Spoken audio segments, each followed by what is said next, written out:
Welcome to the Give It Podcast, the podcast for nerds, for blurs. If you have a fandom, you are most certainly welcome here. I'm your host, the most Black Spartan, of course. The men to my left, your right, behind your screen is Flip, Tafari TV, and Show I Got Joe. How you guys doing? If you need a distraction from November, there's a lot of games dropping in October. I'm just going to put that out there. You're not lying. What about you, Joe? Dress me as Mark Twain and stick me out on the porch. Lord, it is hot. Oh, together we are the Get Bit Podcast, guys. And yes, as you can see, we're a little bit older. So, choice language does fly. But hey, we do try to watch it. At the same time, guys, maybe things that might be shown that might be too intense for younger viewers. And trust me, a few of them may be today. So viewer discretion is advised. Aside from that, welcome. So before we get to news, I have to get to this thing that's going to bother me. And it's going to bother me because I can't be the only person that watched this. But before I play this, you guys have seen this scene for Suicide Squad Isekai, right? Oh, the one with the dad song. For those unaware, Dad is a nickname for Mori Calliope from Hololive Myth. I'm not big on Hololive stuff, so work with me here. But I do listen to her on Spotify. She's actually really good at hip-hop in Japanese. Now, Tafari, I'm assuming, I know Joe's seen this because he shared this in the group. Tafari, have you seen this yet? I've seen a lot of stuff out of that isekai.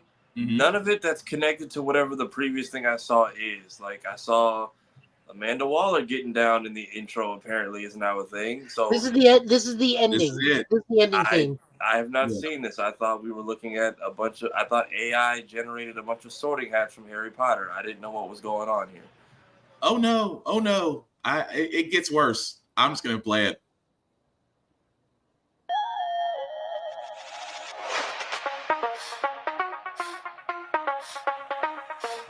Yeah, that's karma.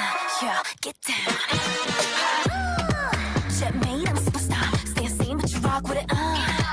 Yeah, like a 24/7, I'm a hot mess. You love hate. Get less boring. Oh my god. Home run, about to swing my shot out. Yeah, like a villainous bring home the jackpot. You come on, I could make a move. Got what I like. Hot baby, take my soul. Yeah. Just a side, but when I step all around. Chaotic is big right now. I can see how. Yeah. Don't get confused, we are not the same. I'm a reckless flame. No way. Yeah. Good versus evil, so we'll back run. Let's all get back your body. Just leave it to my whoops. Loosen my lips. Yeah. That's karma. Loosen my lips. I'm about to say something. Yeah, that's karma. Sorry, I'm just better. Sorry, we're go get it. In my bar where we dancing and forget why you're running. Bet you think you're clever. Yeah. You better kumbaya. Yeah.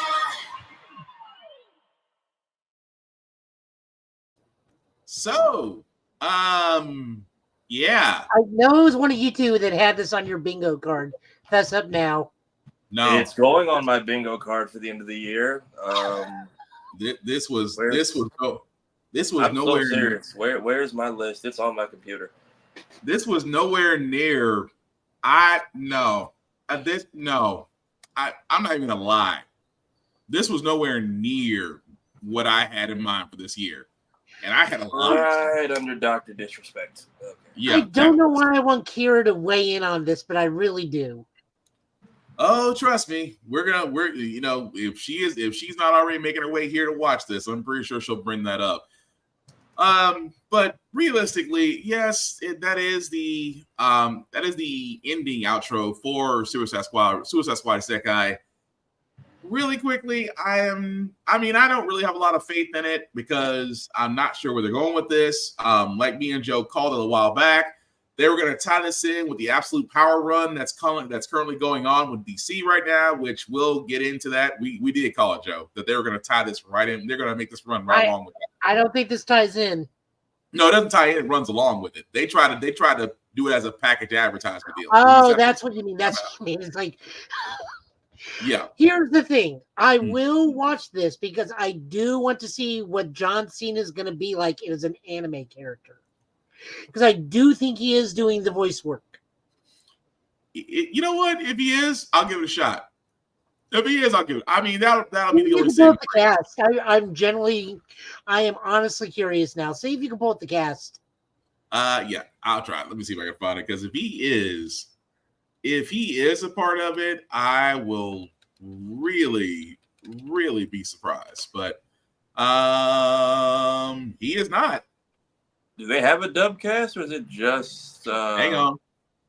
Yeah, I gotta give you 1 second because I just did a quick Google search for it, and so this is the casting for it, the voice casting.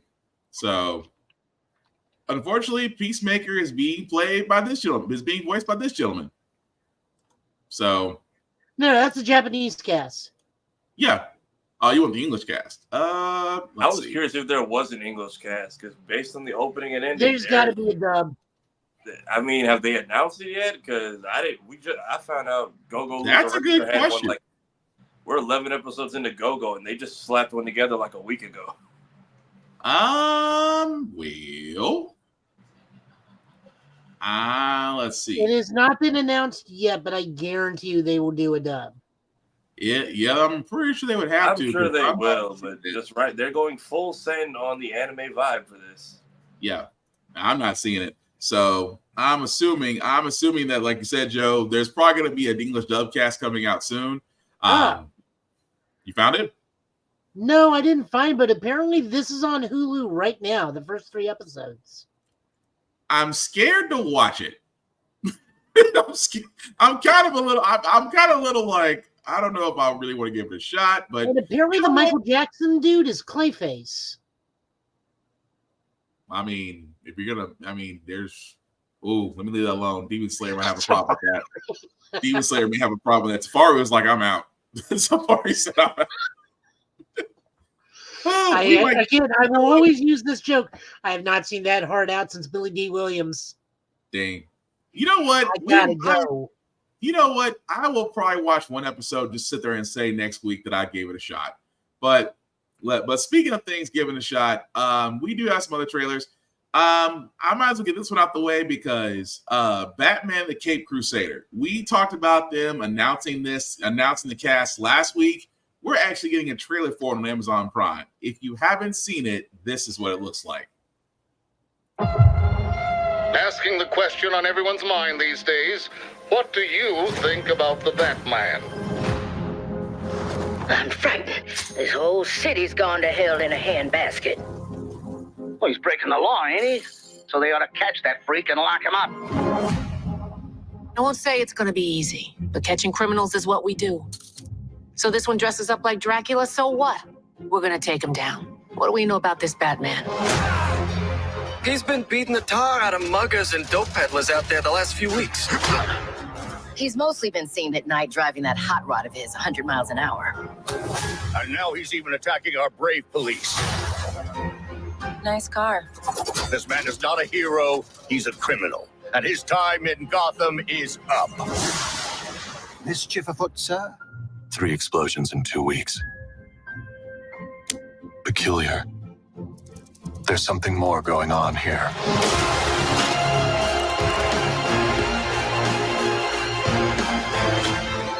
He knows too much.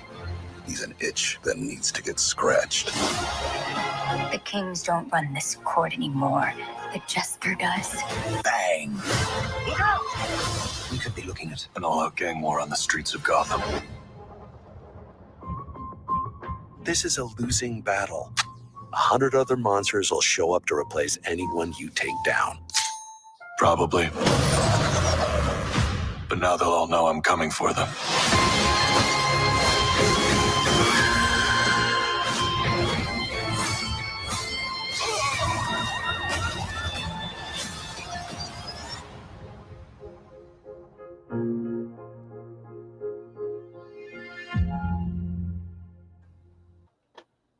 I'm sold. I am sold. That was the trailer for Batman Cape Crusader that will be shown on Amazon Prime August the 1st. So, guys, I know I'm sold just because I'm a Batman fan. At the same time, I was worried that, we're not getting a new take on it. But since it's running by the guy who did the original animated series, it is going to include Matt Reeves and J.J. Abrams. I'm more happy about the Reeves part than J.J. Abrams, but I'm sold. So what do you guys think? Same. The fact that they brought so many heavy hitters in on this, like J.J. Abrams coming to a cartoon at this point in his career, and I've seen early reports that Bruce Timm was saying like a lot of the stuff he wanted to do with the animated series but couldn't, or they didn't get enough episodes for it. He's going to basically flesh out into this. So I'm curious to see what is put into here. Okay. Yep. I have the biggest issue. It's with Barbara Gordon, not for the reason most people think it is. Go ahead. What you got? It's the Bruce Timm forced pairing of Barbara Gordon and Bruce Wayne. I am so tired of that. That is his biggest fetish, is making Barbara and Bruce an item. Okay. He did that really uncomfortable sex scene between the two of them. Yeah, Killing Joke. I wouldn't see Killing Joke. Killing Joke, yeah. That was weird, man. Like, I get they needed time because it's such a very... it's a very to the point story, and it could have been like a 45-minute special. And I get that Killing Joke is such a big tale, but making it so that whole pairing was weird. And then I didn't really know in the comics that they further went and took it even farther, because Nightwing was nowhere to be found in in Batman Beyond. No, Batman Beyond, she is the ex-Wayne. Yeah, she's the Barbara Gordon Wayne. Yeah. Because she is divorced from Bruce. I remember. They said they got married. I remember his partners, right? Huh? Right? Huh? Say what? But yeah, when he has that awkward conversation with Barbara about like y'all were just partners in crime, right? Yeah, that part. They just stared at him. Right? That whole stare down was saying a lot. I didn't pick up on it, but between that and apparently, apparently Nightwing ended up getting crippled out of crime fighting because he lost an eye messing with Bruce one time. Mm-hmm. And so I'm hoping that that's left out of it. There was enough people to be like, no, you can do everything else you want. Just these two. No, just Barbara and Bruce. That's all I ask. Mm-hmm. Everything else looks fantastic. We're going back to original season 1 Batman, where we're dealing with mob. For some reason, Onomatopoeia's in this, which is a little weird, but... Which one was that? Because somebody mentioned that the other day, and I didn't know who... He is the one who had the gray fedora, the black mask with the... Okay. Because apparently his power is any sound he makes happens. Yeah. So that's going to be interesting. But I like the redesign of Firefly. I like the redesign of Harvey Dent, which may or may not be Diedrich Bader. I'm not sure who his voice is. Well, he is in the cast, so he might actually be Two-Face. He might be Clayface. He could be Clayface. I don't know who the dude in the gray jacket and the red scarf is, though. Is that supposed to be like a reimagined villain version of the Grey Ghost? Is that supposed to be the Shadow? Some people are thinking it might be the Question. Well, we do see Renee Montoya, so it could be the Question. It could be possibly could be the Grey Ghost, but he's evil this time around. An evil Grey Ghost? I guess I could see that, but you look at him and I'm like, your guess is as good as mine on that one. I just don't recognize him. Yeah, but come August 1st. No, go ahead. It's interesting we're not seeing the Joker. Like, we very clearly see Harley in this one. Mm-hmm. Or at least I imagine that's Harley, because it was like a golden Harlequin. Well, it's a different take on Harley Quinn. But I won't read too much of that because I think the Joker will come along. It's just that we're going to expect him too early or too late. Yeah, because the two corpses very much seemed experimental Joker gas victims, possibly. They weren't smiling, but they weren't. And John DiMaggio's in the cast. He has played the Joker before. I would be upset if that's not the role he's playing, because once after he did, what was it? The Under the greatest Red Batman Hood animated movie ever. Well, Yeah, the third greatest Batman animated movie ever. No, I'll give you that. Ooh. Under the Red Hood is one of the top ones, and I swear without that we would not have Arkham Knight. I agree. Under the Red Hood, and when he came back because they did Death in the Family, but didn't bring Jason for some reason. That was weird. Yeah, but when they did, I was like, if Kevin and at the time, if Kevin and Mark keep doing this dance of if he's not doing it, I'm not doing it. I'm like, this is your new definitive person. This is just Bender going full bad guy. Right. But it's going to be curious. It'll be curious to see. But come August 1st, we're definitely going to find that out.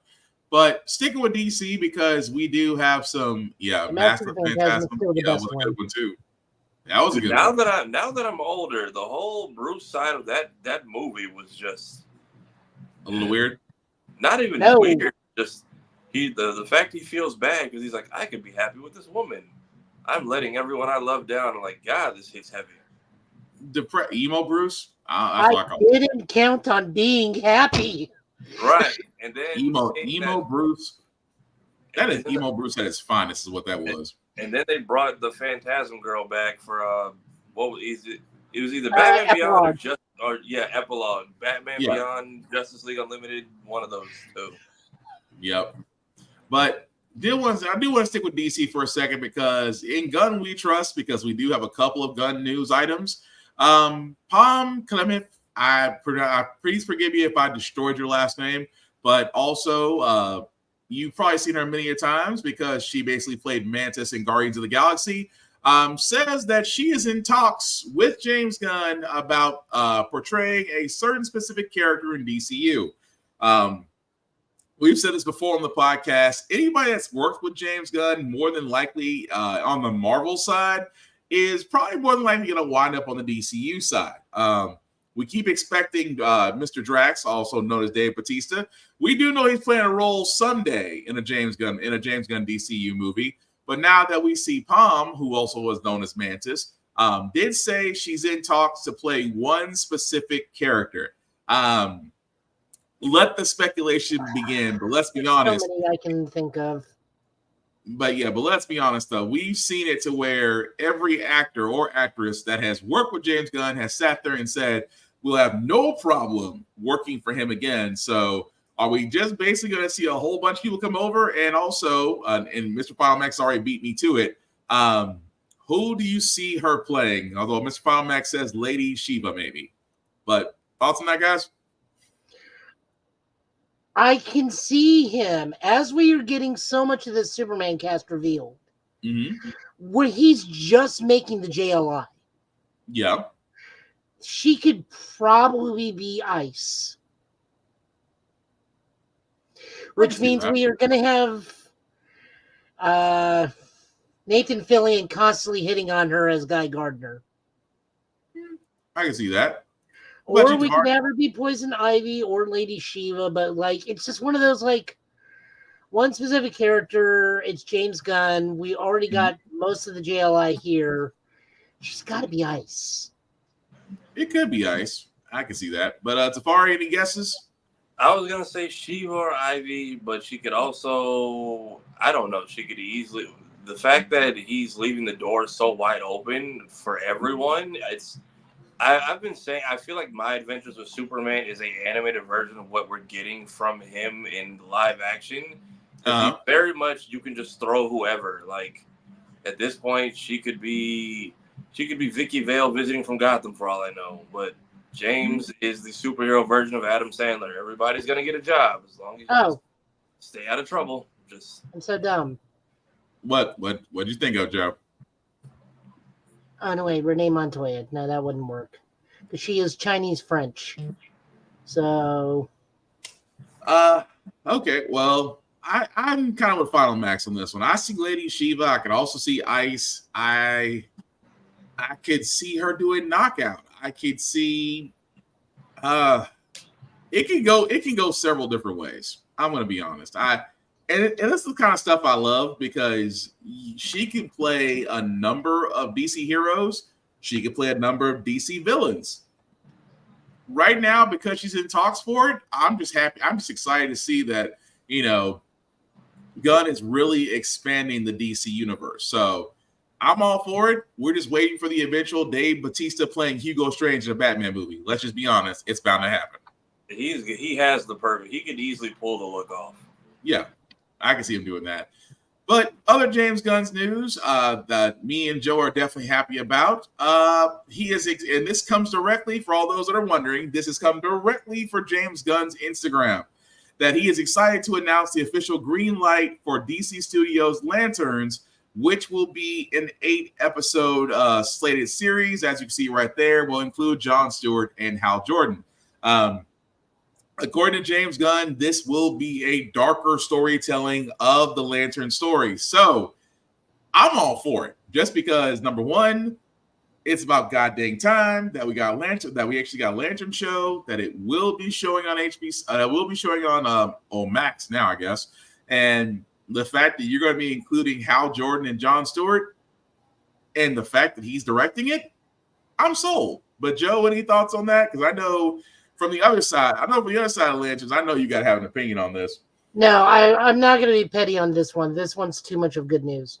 It's interesting he's showing these two because if they're going to adapt Earth 1 Green Lantern, I am all for it. Okay. All for it because that was an amazing read, both of them. Plus, we get to see John as a Yellow Lantern, which is one of the only colors John has never been. Right. John's been a good chunk of colors, but green or yellow is not one of them. I still want him to do the Emerald Knight, but it could still happen. Safari, what do you think? The fact that he's so confident and no one's even remembering the previous Green Lantern thing that was attempted. Just pay homage. We get Phil Lamar in a live action Green Lantern costume just one time. The man has earned that much. Let him be an Elder Lantern who teaches the new course. He doesn't have to be Jon Stewart. I feel like he deserves that on-screen moment of a suit up. Yeah, I agree. It's Final Max. Yeah, it's good news. Could have easily thrown Guy Gardner or Kyle Rayner. Yeah, Guy Gardner has been casted. So far, we are missing 5 Earth Lanterns. That is true. But either way, still good news. But the other piece of news that we do have from DC, and we would be remiss if we're not talking about these pictures, because unless you've been under a rock, you have been seeing about the full look of David Corenswet's Superman suit. Not only him, which again, I think, it looks great on him. I love the color. I love the way it looks, the design of it all. And no problem with that. But also, Mr. Terrific, his outfit, again, from the hair to the tee to the jacket to, from the back end, it looks great. I have no issues with this. But of course, the would-be trolls out there, oh, he's not looking buff enough. He's not this. He's not that. My favorite one I've seen. Sorry to interrupt, Will.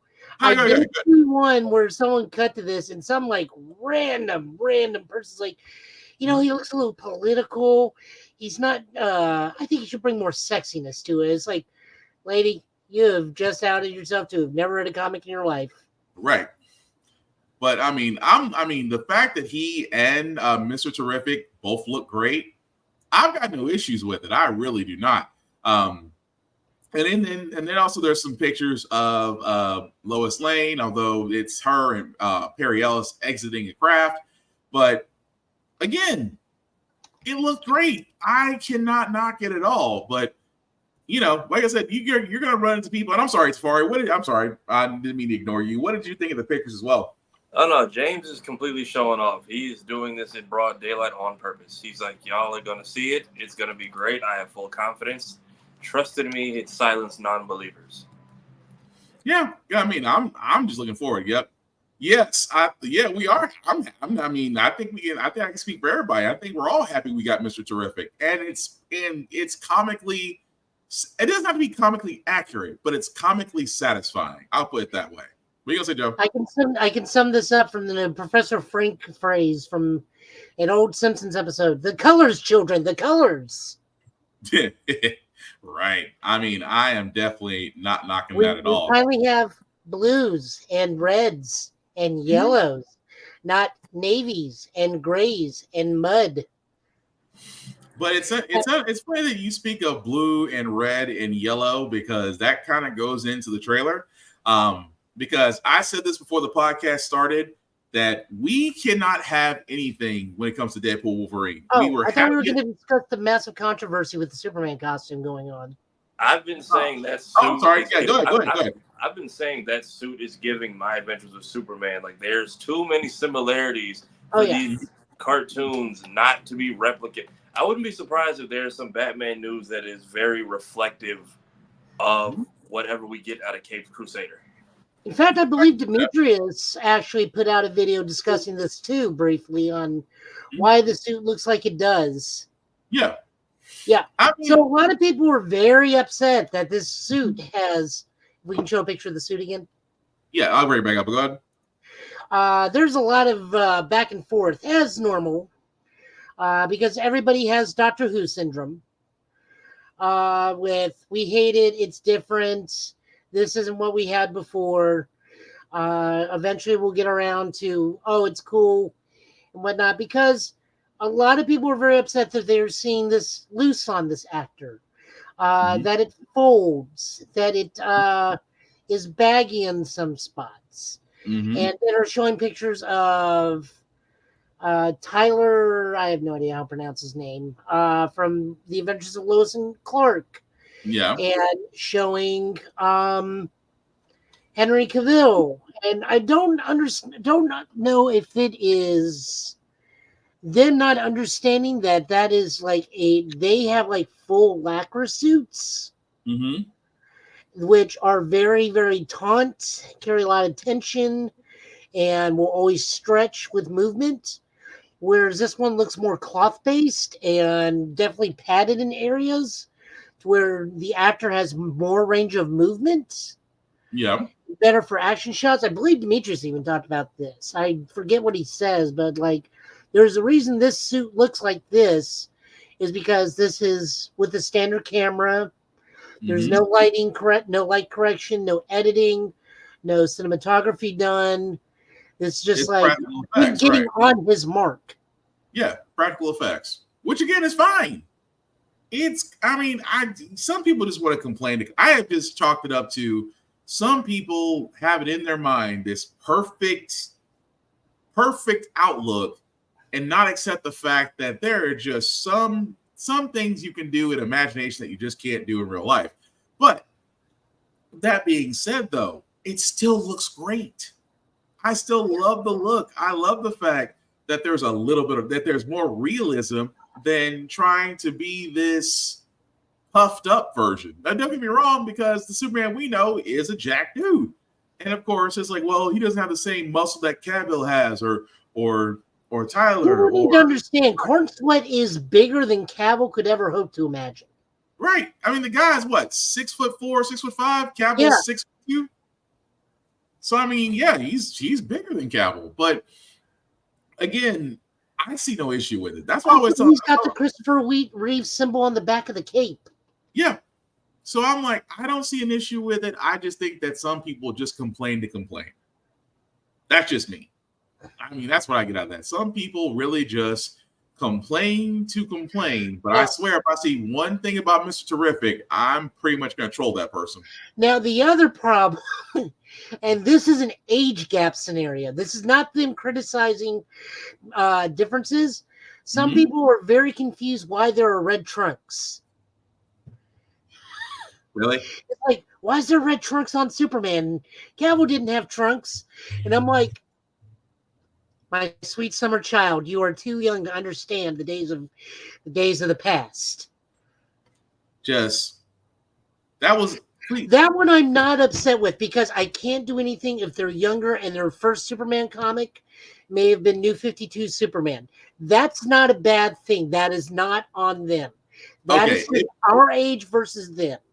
Okay, fair. I have to hold my reaction depending on the age of the person that asked that question. Yes. Okay. Those times where I'm like, your first Superman was New 52 Superman. Yeah, if their first Superman was New 52, okay, you don't know. There's no way you could have known. I can live with that. If your birthday starts with 1980 something, hell no. You had plenty of chances. I'm sorry. That's my line in the sand. If your birthday if you're born in a year that starts with 2, if you're born in the 2000s, I'll understand. You're off the hook. Yeah. I'll understand for 2000, for the year of 2000 and up, kids. I will understand. You're not going to know. But, and you're right, Mr. Final Max. We don't want to gatekeep. We do want to educate. We definitely do want to educate. So, for the 2000 babies, you're not going to know, just because of where you guys started. But like I said, if the year of your birth is 1980 and up, I have zero sympathy for you. But I mean, it still looks great. I just can't knock it. It still looks great. But let me get this Deadpool Wolverine trailer, just because they will not allow. And correct me if I'm wrong, guys. I fully blame the blogs for this one. I mean, I just want to sit there and say it. Can we not just get a surprise at the movies when it releases? Because this surprise got ruined already, and I think that's why if Marvel said put something out, they might as well do the one that people already saw. Well, for all those that are wondering what we're talking about, well, this is the surprise that got released. I'm about to lose everything that I've ever cared about, and I have no idea how to save it. But you do. Trust me, kid, I'm no hero. This Wolverine let down his entire world. Well, my entire world needs you. Shake on it. Ah! Nicked it. Just got the tip with your little steak knife. This is what I'm talking about. Big slow motion action sequence. Who knows if you live or die? Who's next? Oh my God. Sabretooth, ready to die. Wait. Time! You look ridiculous. People have waited decades for this fight. It's not going to be easy. Maybe nice. You shoot the double, you take him down. Side control, then full mount, and you ground and pound till he makes no sound because he's dead. Shut the fuck up. Oh my God. Okay, good luck. I'm a huge fan.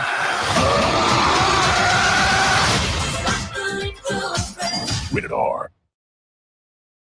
So again, I'm just being honest. And go ahead, Tafari. Go ahead.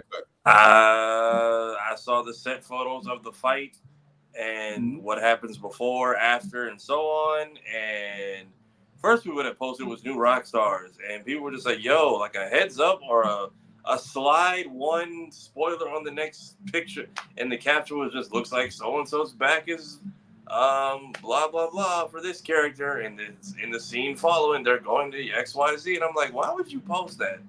Right. I just, that to me would have been a nice surprise to see at the movie theater. I mean, granted, we are going to see a lot of cameos. Ryan Reynolds has already said it, but just like we've been saying on not only on Get Bit, but various other shows, including Bird's Eye View as well, not everything needs to be released before the movie comes out, because then it's going to be like, what's the point? If you're going to already find out everything before it releases, there needs to be at least some secrecy. I mean, don't get me wrong. The fact that you got the, I want to say, I'm not sure if that's the original Sabretooth, because, that's, what's his face? What's that guy's name to save my life right now? Oh, he played in Ray Donovan, and I can't think of his name right now to save my life. Tyler Mane? No. The lead guy. Yeah, that's Tyler Mane, but the guy who played him in Origins, I can't think of his name to save my life. Oh, Ray Shriver? Liev Schreiber. There we go. Liev Schreiber. Yeah. So is that the guy from the original first X-Men movies? Yes, the one he's fighting is Tyler Mane. Yeah. Okay. Which again, I love the fact that they got him in it, but I would rather find out the movie theaters come July 26th. Which now I'm really scared because next week puts us in July, and the countdown to watch the movie. I am begging all of the internet, could you please let this go until July 26th? What you got, Joe? One thing though, we've been lied to before, very, very easily lied to before by Marvel trailers. What do you mean? Do you remember Hulk running in the Battle of Wakanda? That is true, Deb. That is very true. And also I've been to say that was a radar trailer. So if you did hear the F-bomb, that's pretty much the movie. So again, don't bring your kids. It's a radar movie. Don't bring your kids unless you want your kids being repeating. That's all I'm saying. But yeah, just getting back to this though. Which they must file Max. I'm not gonna lie. First I saw that, but I've had other things taking my attention away from this. Understandable. But I'm just saying that good, because this is when Ryan started leaking the Photoshop photos of like random characters from other movies being in it. Because I think that was him trying to counter all the people with sniper shots trying to find out who was in that desert scene. What are you talking about? You mean Ultraman's not in this? And there's a picture of that too. Yeah, Ultraman and all the characters from If are not in Deadpool and Wolverine. Still, though. I wouldn't put it past him to put a character from If in here. Just for shits and giggles. I mean, imaginary friends. Just saying. But going from that, though, Dragon Ball Sparking Zero. I'm going to let you guys run with this just because a new official character teaser, they seem to be dropping new character trailers almost weekly now. But this is the most recent one. It's not like they can't time it out. At this point, if you just the base roster alone, you can do this as much as you want to. Yeah, that's a fair point. If you haven't seen the trailer, here it is.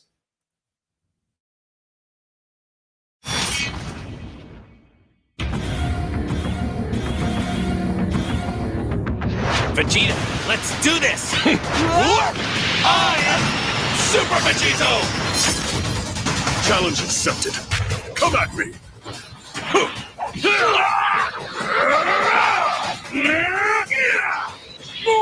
Wow, that kind of stung!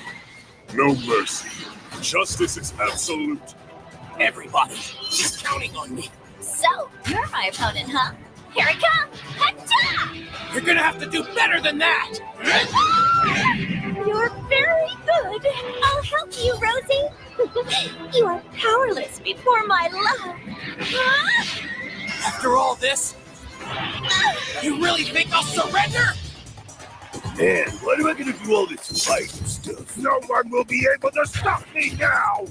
Yeah, eat this! Let's dig in! Here I come! What a poor, unfortunate soul you are to face me. Who do you think you are? You challenge world champion? You got guts. Listen, listen, dance! Now I'll finish you!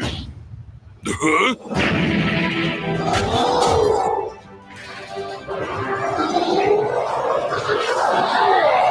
But I am the king!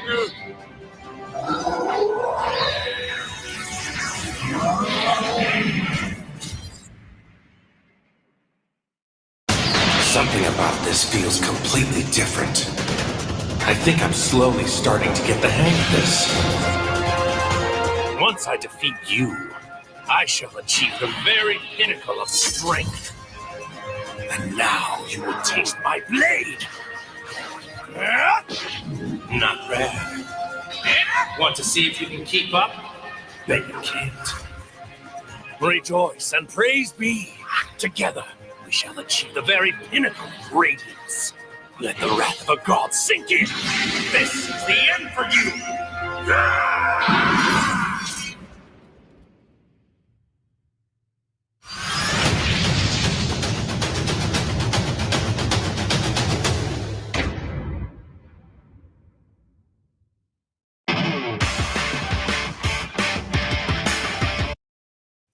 I can sit there and say is, damn. So that was a trailer where you saw more characters that are gonna be released come October 11th. What do we think, fellas? The fact that they brought the robot fusion guy back from Super, I don't know who they could possibly leave out at this point. I do hope we get a base form Vegito though. Yeah, Yajirobe was broken in actually some of the early Tenkaichi games. So yeah, him and Hercule, I'm actually curious to see how they play. I think I saw leaked footage of Goten earlier today. Yeah. So probably getting a trailer for the youth or God knows who or the transformation people. I feel like Transformations is going to be another trailer. Like I feel like there's going to be Boo, Frieza, Cell. I thought we already had a Goten. Say what? I thought we already had a Goten. Did we get him? I think we. Yeah, he was part of the fusion stuff. Yeah, he's part of the fusion, so the Goten's already released. I think. I know we got Go Tanks. I don't know if we got Goten. Yeah, he was fighting Kale. Was he? Okay. Yeah, so we got Rifkin, more Tournament of Power people. I feel like they're teasing the manga stuff because I thought that was going to be Perfected Ultra Instinct at the end. But I feel like that's either going to be first season pass or like where we're at in Xenoverse type content. It might be. Because I kind of looked at it, I was like, that looks like, I thought it was Ultra Ego for a second, the way Goku was more purple than your usual silver. But I was like, did he just do Ultra Ego? But it looks good, though. But Joe, any thoughts on that? We also had a developer direct that happened in Japan. It got looked at some of the more story elements and some of the new first-person view mode scenarios. Where scenarios? Yeah, where in the story mode you can see through Goku's eyes. They've made notes like, maybe this isn't a great idea. This is terrifying because it's at the point where he's holding Raditz as he's about to be killed by Piccolo. Yeah. And if you listen to the direct, they're all going, "Oh yeah, quiet." Which is, this is terrifying. This is terrifying. This is terrifying. And they're like, why did we make this mode? This is scary. There's no reason for it to be this scary. You've made your choice in life, but no, I'm still sold on this. They're the ones that made it. Mr. Oh, I was answering Mr. Final Max. Could have Vidal at this point. I was answering Mr. Final Max. Could have Vidal at this point. I mean, we have Spopovich, so more than likely we're going to have Vidal because if you have Spopovich, he's only there for one reason. And that's to just like pummel the crap out of Vidal. Was it Vidal in one of the earlier trailers? I feel like. Yeah, she was. Because I know she has the second one. The second one we saw Vidal. I believe she still has the super where she just calls in Gohan. Because I believe Mr. Satan still has his special where he just calls in Boo to help. I wonder if we're going to get Tracksuit 18 or not. I really do wonder if we're going to get like 18 and then Tracksuit 18 as two separate characters. I feel like we will because in Fighters, I think they paired them together. Yeah. And then 17 got dropped as his own character later on. I can see that though. So I remember 18 and then 18 could summon in 17, but 17 was Dragon Ball Super 17, not Dragon Ball Z 17. Yeah, so if they do, because I see that they have Z and Supers and stuff next to their name, I think we will get different era, because they did say the costumes are going to change the attack patterns or your moveset. So I believe the same way they have different character slots, I think so they'll have costume slots, and that will affect either your era or your character and what they can do. Yeah, because a good example we know is Z Future Trunks is more shot based, right? But Super Future Trunks, which was just shown, is more sword based. I was shocked we didn't see Tapion. I feel like he's been the pinnacle for all sword people in this franchise, especially with the last couple games he's been in. Who's to say he's not DLC? Because we do have scale, because we have that big fusion thing. So that means we could do Hirudegan, we could do Cell Max. Every I think that's literally all three of them. Yeah, every person here who can become a great ape. OG Brawly versus Super Brawly is already a thing everybody wants. And let me tell you, everybody for some reason is now on the side of OG Brawly being the better Brawly. It's like, how? He says 2 words just because he can kick the crap out of everybody at once is fine, but like you're doing 5 people at mid-story level powers getting run through versus Dragon Ball Super, like fusion god form and still kicking. Plus, he has his own uncle and wife in Super Broly. It's like, which one's truly living the better life here? The one that gets peed on and can only say 2 words and comes back as Swamp Thing, or the one that is living his best life with his not quite wife and not quite uncle? That sounds like denial, but I don't know. I guess we'll find out because, like I said, these trailers seem to be dropping almost every other week. So I wouldn't be surprised if we see another character release with Dragon Ball. But I did want to cover this one as well, just because, again, I wasn't sure about another Rock movie, concerning the fact that The Rock needs all the help he can get right now. But after watching the trailer for Red 1, I'm gonna be honest. I think it's worth watching. 497, 498, 499, 500. Let's go heavy. Yeah, got it. Looking strong, Nick. Go on, brush your shoulders off. Red 1 is on the move. Evening, ladies. What are you so excited about? Of course, your boyfriend's here. Okay. Who's with Red? Reach! Someone took Nick. We're gonna find him. I'm bringing in Jack O'Malley. He's probably the best tracker in the world. You guy's a legend. What am I doing here? Last night, Red 1, also known as St. Nicholas of Myra, was abducted from the North Pole complex. Are you saying Santa Claus has been kidnapped? Garcia? What the hell? You can't trust this guy. He's on the list. You don't mean... Yes, that list. NL4. Are you telling me this clown is a level 4 naughty lister? A level 4 naughty lister? Oh, is that funny to you? Hey! You're gonna help us find Nick. Come on, let's go. Grab a car. For what? You don't have a Wonder Woman action figure, do you? It's not how it works. Come on. There is much in here that is not of the natural world. Who's that? Krampus. What are they doing? They're playing crayfish slop. I think if you don't need me here, I might just go back to the car. We need to prepare for the possibility of no Christmas. There's worse ways to go out than trying to save Santa Claus.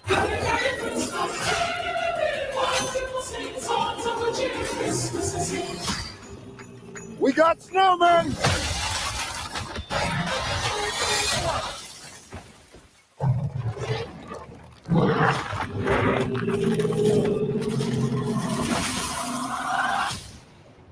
That was so disturbing.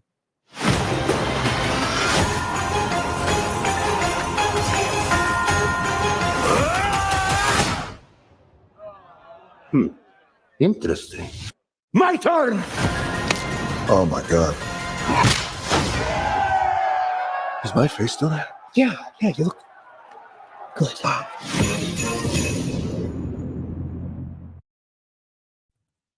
I'm sorry. I know it's corny, but I want to watch it.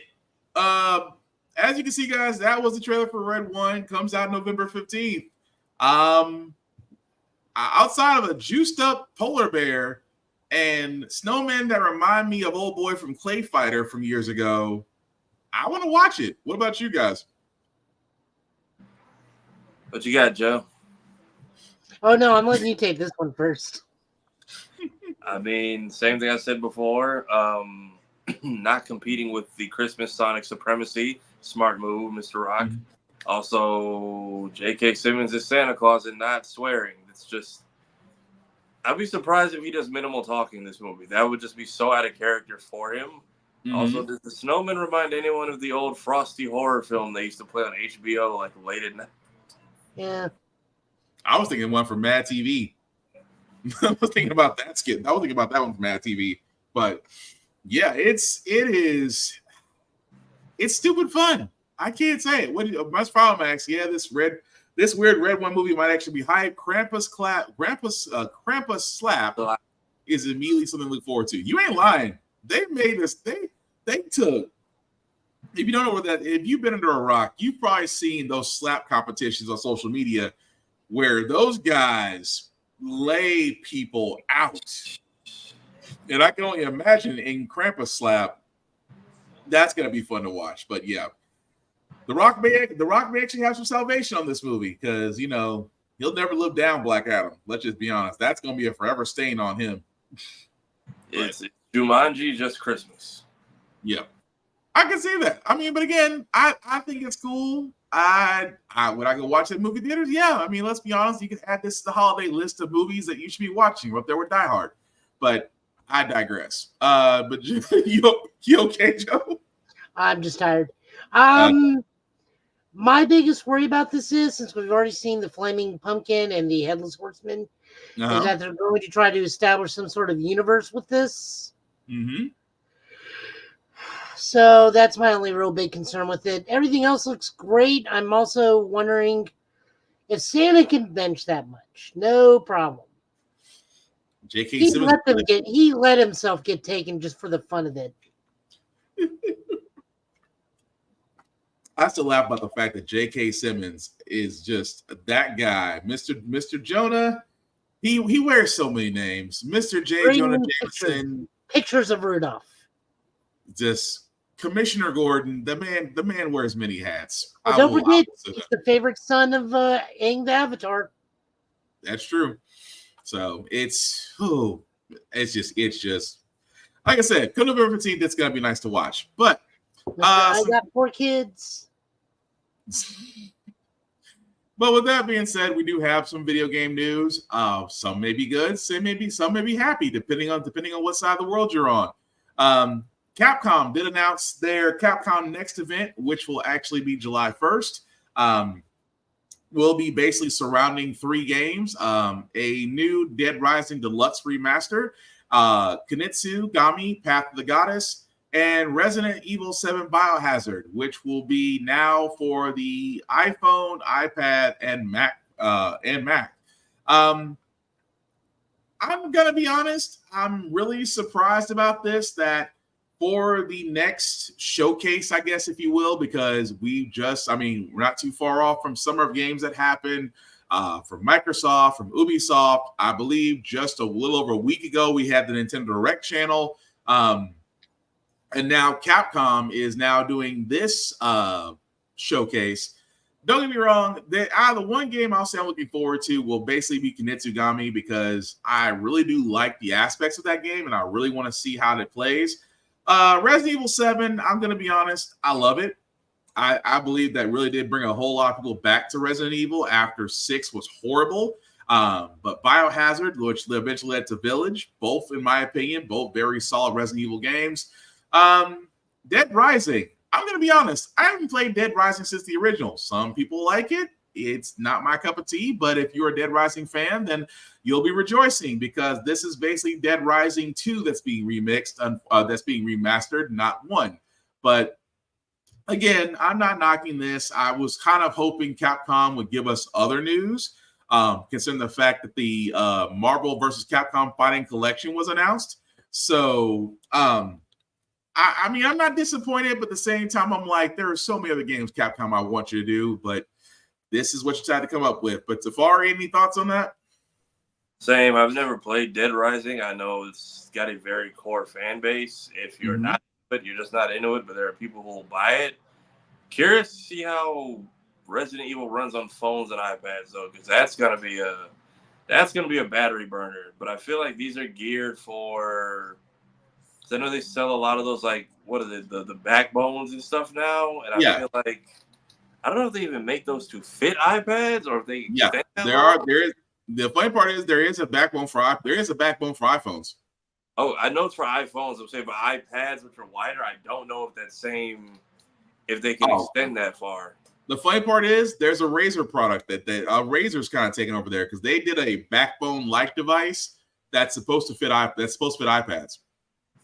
So it's a little bit longer. So I don't know. Like I said, I don't really see. And again, I'm not trying to knock iPhone people. I'm not trying to knock you Apple people because again, I know eventually I'll have to cross that bridge right along with you guys. But I just don't see Apple as a gaming machine. I mean, Apple was never designed. I mean, if we're really being honest, Apple was never designed for gaming. If you really want to be honest, it was really designed for videos, graphics, and sound engineering. I just didn't see it as a gaming device. So don't get me wrong. It's great that they're trying to cross over Apple into gaming. I'm just, like I said, I'm not the target demographic, so I definitely know it's out there for somebody. But again, if you want to play Resident Evil, I still think it should be played on PlayStation. That's just me. What do you say, Mr. Final Max? All I remember about Dead Rising was the first one having the Mega Buster as an Easter egg. Yeah. And don't get me wrong. I know there are some niches for certain games. I'm just not a fan of that. I mean, Dead Rising to me is like, multiple zombies, figure out a way that you can combat them, rinse and repeat per stage. If you like it, cool. Not going to knock you for it. However, if you're a Nintendo fan, you're probably going to be mad. As we did talk about the Nintendo Direct a little over a week ago, we did talk about Donkey Kong Country returning. Donkey Kong Country HD. If you did see the Nintendo eShop just now, you're probably a little bit ticked off about the price because Donkey Kong Country Returns HD right now on the Nintendo eShop is $60. So a lot of people are a little bit displeased, PO'd, bamboozled. But let's be honest, if you were expecting a remastered game to cost less in this day and age, you're going to be disappointed.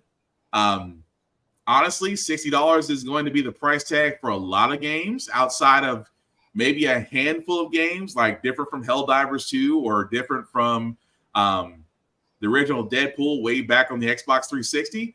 You're going to be hard pressed to find games under $60. But the question I want to bring to you guys, I mean, do all gamers have a right to be mad about this price point, or are they just not accepting the times? I don't know too. Have they ever made a 3D Donkey Kong outside of the 64 version, or are they all side scrollers? They're all side scrollers. Yeah, so especially this just being a Wii port, which I don't feel like, I don't know how much upgrading they did, and I don't know the core Donkey Kong fan base. $60 is a lot after you just gave me a remastered Metroid for $40. True. But at the same time, though, it's like you can't be mad. I mean, you can't be mad because you're thinking, okay, they've made their money. This is just remastered. You're basically just updating it for today's graphics and standards, but you're still asking $60. Yeah, 60 is a lot. Last time I paid $60, it was Mario 3D All Stars, which you got 3 whole games in. Right, so you do get your money's worth. I mean, if for $60 for Mario 3D, you're getting 3 games, so it's $20 a game. I get that, but that's why I said I can see both sides of the argument. I really can, but I mean, it depends because again, you are asking in this day and age and the way the video game economy works. Yeah, they're gonna hit us high on the price side.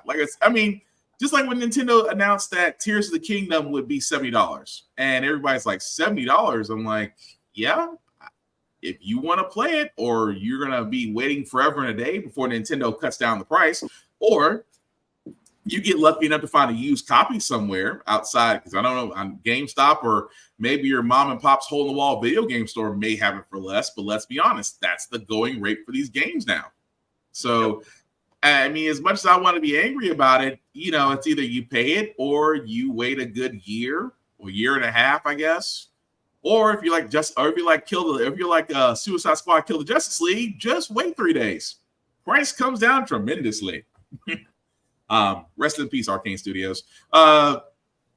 But Joe, any thoughts on that as far as the price point, or you just feel like that's just a sign of the times? It carries the name Donkey Kong. It's one of their leading IPs, unlike Metroid. And as much as I love Metroid, we need to be realistic. Metroid is not one of their front-running IPs. That's their true. Donkey Kongs, their Zeldas, and their Marios are their leading IPs. True. There's a reason why Donkey Kong is included in every side game, such as Mario Party and Mario Kart. So no, I am not surprised in the least. I feel that this is pretty much straightforward and pretty standard for Nintendo. Plus, we got to keep in mind, guys, this is Nintendo. They're always going to charge you as much as they can for their front-runner IPs. There's just no way around this. Now, asking for a $40 price tag on something like Metroid, that's doable because, I'm going to be honest with you, and I'm paraphrasing from another podcast I heard. Dread is not going to bring new Metroid people to the table he's just not going to bring new fans to the table. It's also not going to make lasting fans either, because then you're expecting something that it can't carry on. Right. It can always carry on a Metroidvania, but it can't carry on like the horror aspect of the Metroidvania. And when you're already your next game out of the gate with Metroid on its name is not even the same style of play. That's a first-person shooter / first-person scanner. So there's that. But Donkey Kong, on the other hand, not first person, side-scrolling belt scroller. Yeah. Standardized platformer. Again, one of Nintendo's very first IP. There was a whole lawsuit about it way back in the day before a lot of you were born, and some of your parents were just around the same age as us. Yeah. Mr. Funamax is also correct. They tend to charge what is appropriate to be profitable, but not necessarily what is excessive. True.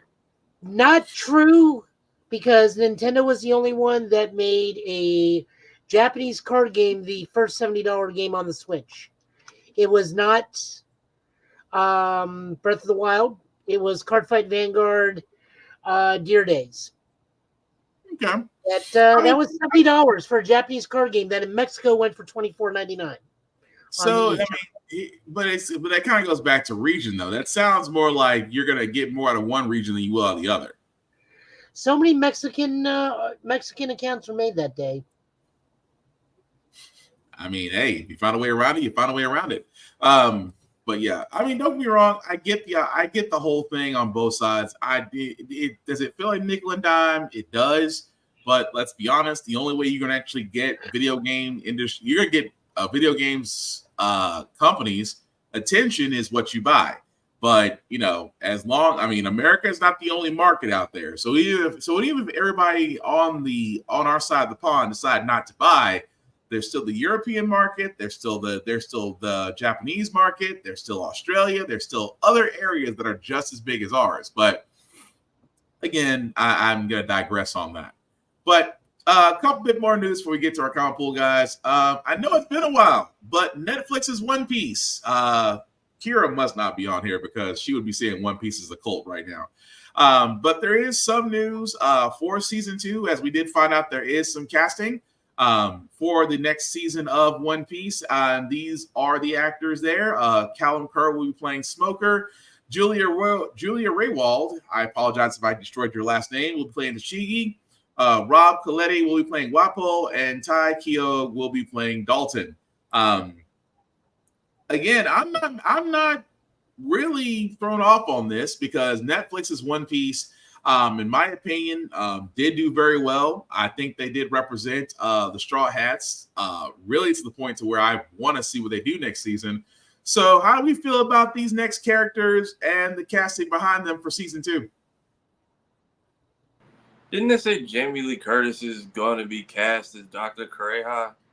Yes. They did say that. Okay, so we're doing if we do Drum Island and Alabasta in one season, that is great pacing wise for me.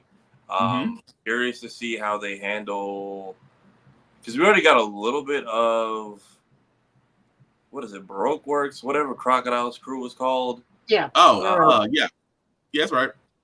Yeah, so I'm curious to see who they cast for Crocodile and how they handle the That's not who I want to see do the casting. Say They what better now? stick that landing on Nico Robin. That's gonna that'll be the big one. Now, guys, let me remind you of something because a lot of people really, really like saying Nico Robin was black during. Hello, sir. Hello. Nico Robin was of different ethnicity during Alabasta, and then they slowly made her a white woman as the series went on. You guys need to understand people tan, and that they're in a desert environment on a constant basis. But but you did hit the nail on the head about the casting. That might be that might be tricky. Because depending on how you want to go with that, that's where that might make or break the show. Now, here's the thing. So far, the casting they went and done has been actually really close to what Oda has said everybody's nationality is supposed to be. Luffy's supposed to be South American. Usopp's supposed to be black.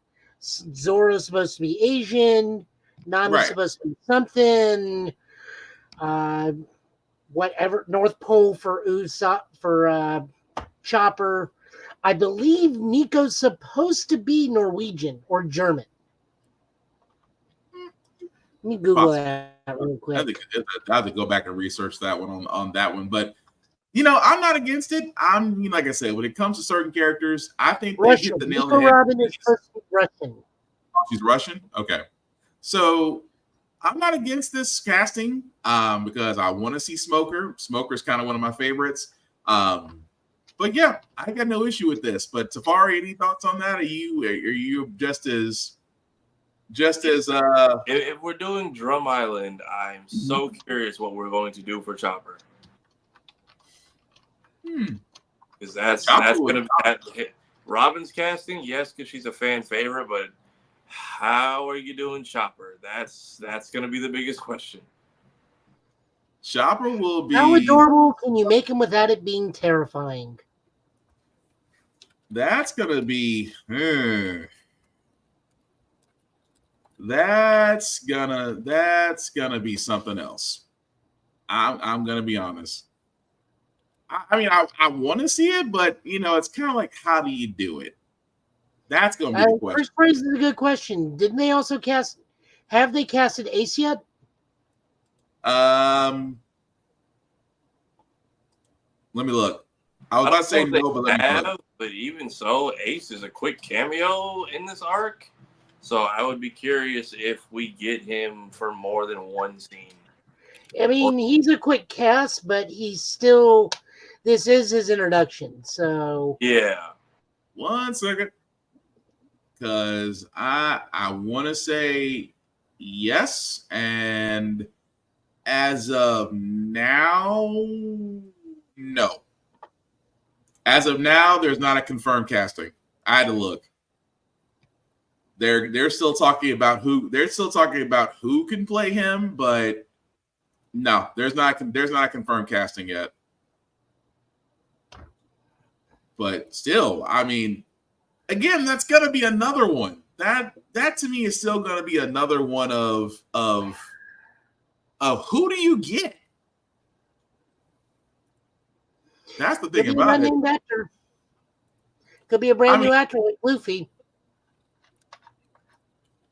See, that's the thing. That's the thing about it, though. It's like I want to say yes, just because of it's a minefield. You got to be very. I'm sorry. The best way to put that is you got to be very careful how you cast that. Yes, it should be an unknown actor. I can't think off the top of my head who would be the best person. But like I said, it could be a completely unknown actor because I think this Luffy guy, the guy that's Luffy's, he's like brand new to acting. Yeah. Yeah. And of course, Zac Efron. No, that although High School Musical vibes on the high seas, that's all I can see right now. But Channing Tatum, say less. Channing Tatum is Ace. I mean, longer hair, longer, darker hair. I can kind of see that.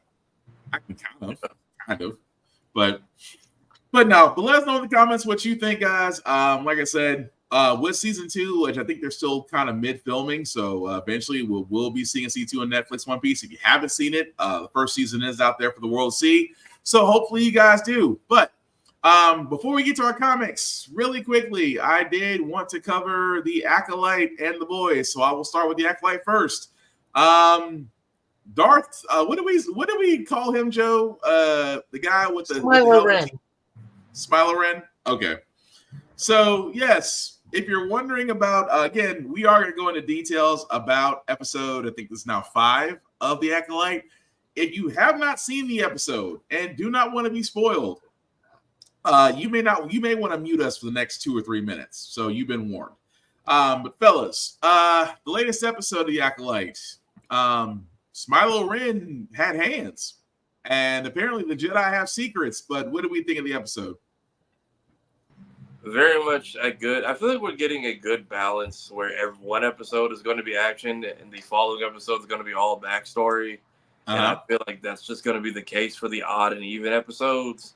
I'm curious what fighting or training or history he's had before, which will probably be all of episode 6. Because in this era where there aren't any Sith, you have to have a lot of faith in the helmet to know that you could just willingly headbutt a lightsaber multiple times and it won't go badly for you. Also, shout out to Kira, Lady Mandalore, for explaining why the helmet held up for as long as it did. Was it Beskar? Yeah, because I did not realize there's certain males out there that could take a beating, and apparently, old boy had it. I sat there and I thought about this fight, and I'm like, I can see the cooldown timer on this headbutt move of his. Right, and the fact, and if you notice, he's aiming like straight for the hilt every time. Yeah. Although I do love the fact of that he did point out something, and I love the fact of how he pointed out, where he sat there against Yar, was like saying, you know, I have no name, but you refer to me as Sith, and I was like, oh, I can see the guys on Wikipedia right now trying to adjust some stuff. I can see them going back and adjusting, and of course, I love the fact that he points out that old boy has a secret, because he sat there and tried to call him evil and dark side. He's like, I've made peace with my darkness. Have you? Because apparently I know something that she should know that you won't tell her. So it's kind of hinting at something that either going to be revealed in the next episode, or like Safari said, if they have another throwback into the past episode, I guess we'll see it after that. But there is a secret there that just seems to be, driving him at the same time. Now that the twins have been switched, because I guess the evil one decided to go with the Jedi, so I guess she still is hell-bent on her mission. But yeah, the fight choreography, this is why I sit there and say it. Shows like The Acolyte can do what I think future Star Wars movies and television shows can do.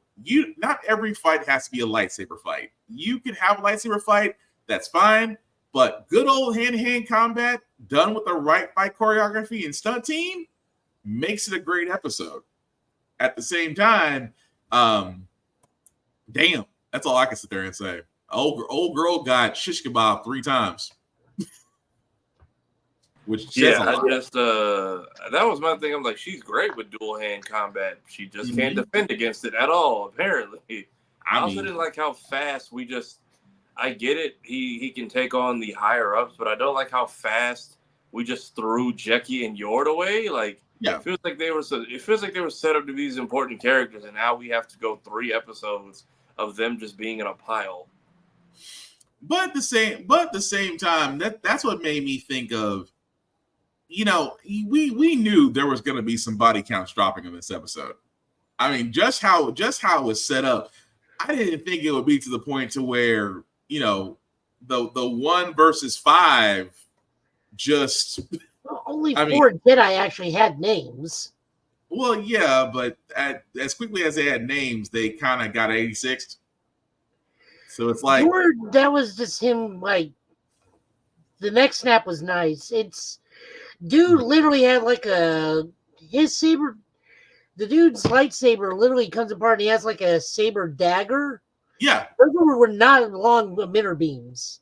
So he just is like, poke, poke, poke. Yeah, but it's just he just redshirted, which again, I can't believe I'm using this term. There was redshirted Jedi. That's about the best way I could put it. It was redshirted Jedi. If you don't get the reference, they're not going to last past an episode if you redshirt them. Just saying. But don't read John Scalzi's red shirts. You'll learn. But no. I mean, aside from the episode, like I said, action was great. It was more action than story, and I'm okay with that. Because the way the last episode ended, we needed all that action to occur. So now we can get back to what happens next as he's pretty much taking the evil twin back to the Jedi Temple. So, again, I did not think. Sorry, I didn't mean to interrupt. No, go ahead. I did not think that was actually going to be the little Asian dude. I thought the whole time it was going to be Mother Torrens, the Tarn Cotton, the Zabrak woman. Because she survived, since she saved May. Yeah. So I thought that was who that was going to be. So that was actually like a legitimate shock. I mean, that was the other reason why I thought she was headbutting so much, because, the horns on the head. So that's probably part of her fighting style. But no, this dude legitimately badass. Although, honestly, I thought he was going to be like the secret son of Soul, and that's what they were talking about the whole time. Maybe, but I'm like, that'd be way too. That's race thing for me, because they're the only two Asians in the whole series. But still, that's one of those things. Yeah. Because, I mean, when we first had Lando meet Finn, Lando says, like, oh, wait, I had a son that got taken from me. Mm-hmm. I wonder where he is. Although, that does kind of say a lot, but it's like the old Family Guy thing. It's like, it's another chick, the only other chick in the galaxy. Right. But let us know what you guys think of the episode. Did you like it? Did you not like it? Like I said, for us, we enjoyed it. Tafari, anything else you want to add to it? Same thing I said before. His armor very much gave Star Wars Force Unleashed DLC the Sith Stalker armor that you get if you pick the bad ending. Oh, And they send you to basically rewrite episode 5 and capture Luke on Hoth, and then you have to kill Jedi Leia along with Chewie and Han Solo. So funny you say that. That armor actually does appear in, I think, Andor. It's in the junk shop where we meet his spy master. Okay. If you look, that armor's there. I need to watch Andor. I think I tapped in too late. By the time I got to it, it was like one episode left. I tapped out because I don't like the main actor. I think he sleepwalks through his lines. I'm gonna have to go back. I didn't finish Andor, so I'll have to go back and watch that. But yeah, I'm just curious to what everyone's game is, because at this point it's like, you can go back to the Jedi Temple, but why? And I get it. You're going in on these Jedi, but what's the chip on your shoulder? We literally just met you like 2 episodes ago. So so I'm that's what I'm saying. Next episode is probably gonna be super backstory heavy. I can see that. But the other show we're gonna review very quickly, again, The Boys on Amazon Prime. Again, not for kids. We are going to talk about episode 5. So if you still want to see without being spoiled, again, mute us for the next 2 or 3 minutes. What else can we say about The Boys, Tafarius, outside of murderous, flying, ravenous sheep? I like that entire plot. I need Starlight to get a grip, because all the stuff you've done in this show and cyberbullying is now where we draw the line. Like, it's at this point, it's superheroes version of the Benchwarmers. Oh, I used to be mean as a kid. Like, cool, you called a few people names and like ruined some people's careers, but pageants are terrible anyway. You're not like, we're watching we just watched a man laser people and his son murder somebody else in front of like an entire, which I think they edited out. Yeah. Because the fact that Butcher didn't know Ryan off somebody the other episode. Oh, Ryan went dark side. He sat there. When you sat there and saw the look on Homelander's face when he's like, "Oh, you enjoy this too." And I was like, oh, we lost the kid. I did like the fact that Butcher kind of got called out a little bit. He's like, you went soft. He said you would have threw away half your team to get the job done. And now look, you're holding on to Frenchie, you're holding on to Kimiko, you're actually listening to Huey. You gone soft. Only at the end of the episode to be like, I kept the guy alive by cutting off his leg and showing I'm head so popper. curious. I gotta rewatch it because I'm like, when did you have time to even do this? Yeah. Because I'm trying to think the whole time, like, when you go back and watch and you see them escaping the barn right as the sheep are about to croak. There's this moment in time where I was like, oh, that's good camera. Because if you really think about it, everybody exits the barn, right? If you go back and watch, you don't see old boy leaving the barn. It's almost like they meant to cut it that way. Like, you don't see him leaving the barn. So by the time you think everybody's running out, it's a really quick shot.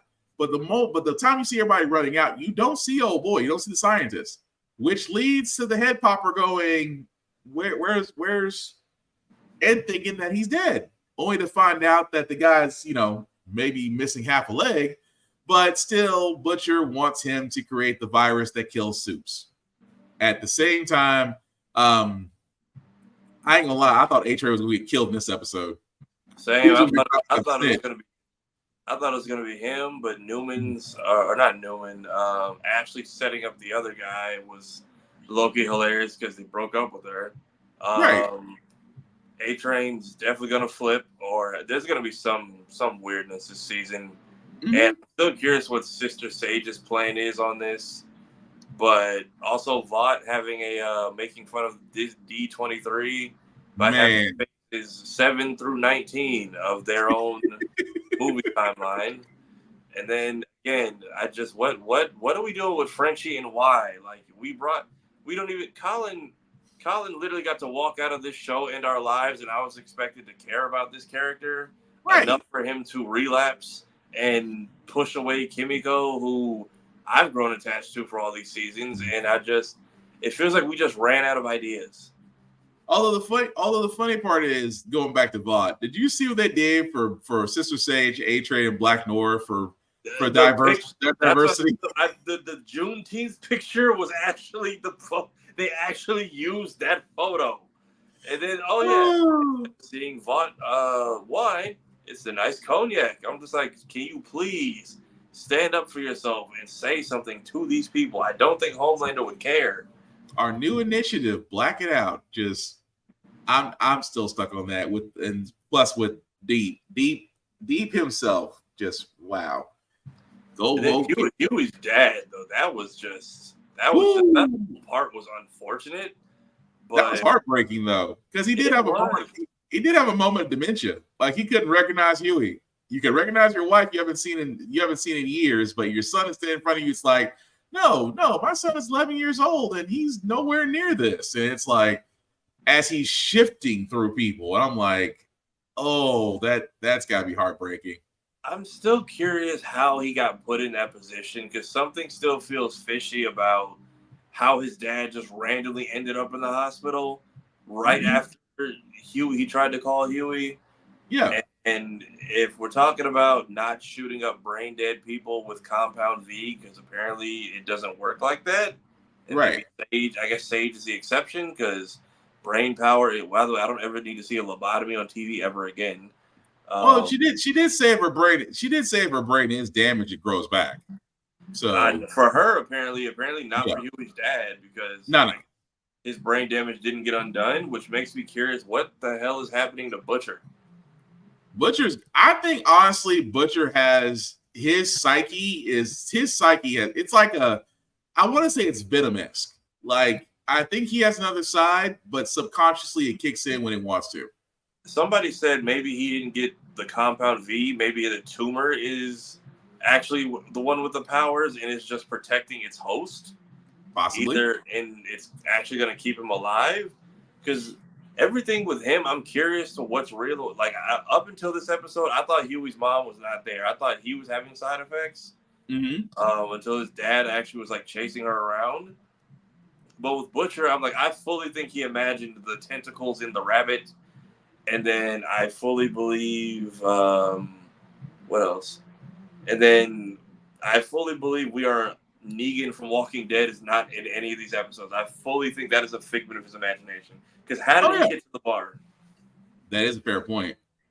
That he knew exactly where to go. So it would be interesting because I say if this is all of his psyche, then that's saying a lot about his powers. But again, I still think there's something to that. I think we'll find out eventually. But again, let us know what you guys thought about it. Because The Boys only has 3 more episodes. They only do 8 episode seasons. This is 5. So we only have 3 more episodes to go with the final season, season 5, which has already been announced. So I feel bad if and I will say this before we move on to our comics. If Frenchie and Kimiko go the same way they did in the comics, I'll be messed up if they go that way and they do in the comics, which also would explain Butcher's frame of mind, because if he does do his in game like the way I think they're gonna do it, season 5 is gonna be a heart wrencher. It just feels weird for Frenchie to throw his life away to see everyone basically hitting their limit after all the stuff they've done and had to do. Like, you've murdered so many people and you shot a child the first episode. Granted, she was super and could heal, but we had no hesitation on that. But now this is the one you randomly feel so guilty about. You want to go and throw your entire friends and family away? Like, I don't... Right. Like, we just met this guy. And then it was nice to see the Gen V kids are back. Because I ain't gonna lie, that girl is definitely still off her meds. The other dude is still clearly a psychopath. And I'm curious what kind of prosthetic or robo prosthetic she's got. Also, Esposito making a return just to let everyone know you all are terrible at this is great. I don't think he died though. I feel like he's like hostage somewhere right now. Probably. I can see. He did make a surprise cameo, so I wouldn't be surprised. I don't think he's dead. I think old girl kept him alive. But again, we will definitely find out come next Wednesday or Thursday once Amazon Prime releases. But we're going to go ahead and move on to our comic poll, guys, because, again, before we do that, we do want to show love to Rick's Comic City, voted Nashville's #1 place to go to for comic books, for mangas, collector's items, things of that nature. If you are in the Middle Tennessee area, definitely check them out. Their locations at Nashville, Tennessee, and Clarksville, Tennessee. Also, check out their site at rickscomiccity.com for comic polls, trade covers, things of that nature. Let them know the guys at Get Bit sent you. Doesn't get you any discounts, but you see our handsome mugs on televisions. They show us love, so we want to show them love. So definitely do that. If you are not in the Middle Tennessee area, guys, please support your local comic book stores. Support your local libraries. Support the local. When I mean local, I mean the mom and pop comic book stores. I get it. Barnes and Nobles, as it's been said, seems to be cool. I get that any place that has a Starbucks is cool. I get that reading your comics online can be cool. But understand, guys, these last places to where you can actually get a comic book experience, some of them may be on Lifeline. Some of them need your patronage. At the same time, please go out there. Please support them. Please buy. Please let them know, because the experience of going to a comic book store is definitely something that can change the minds of people. And also, reading is fundamental. Comic books do help readers, guys. Trust me, I am a living example of it. Also, support your local libraries. They too carry comic books, not just comic books and mangas, but other books of fiction, other books of stories written by authors that they are trying to ban you kids from reading. So again, kids, read the banned books. You will be so much better for it. I guarantee you. So, with that being said, Joe, I see that you're ready. So take it away, sir. So first up, we got Absolute Power. Unfortunately, DC this week has put all of its credits, with the exception of this book, which is a primer of the new summer event coming up, the very last page. So we're going to get spoiled no matter what we do. Yep. This particular issue, this is our primer. This was written by Mark Waid, Joshua Williamson, and Chip Zdarsky, with art by various artists. Unfortunately, each story, rather than have a full spread page, we go into each individual story. The first story is Dreamer and Superboy's boyfriend, who was the son of the previous president of an island that Mandawal now inhabits, and their interaction with each other. The second story is with Dr. Time, who I have no idea who that dude is. I could probably costume as him, but he's new. And then the third is Amanda Waller raising the new Brainiac Queen from virtual infancy to now. Right. And all are not bad stories in the grand scheme of things. It's just one of those. They could have done a little bit better in some of the editing stuff in terms of like a splash page for art and writers rather than just like slap it on there.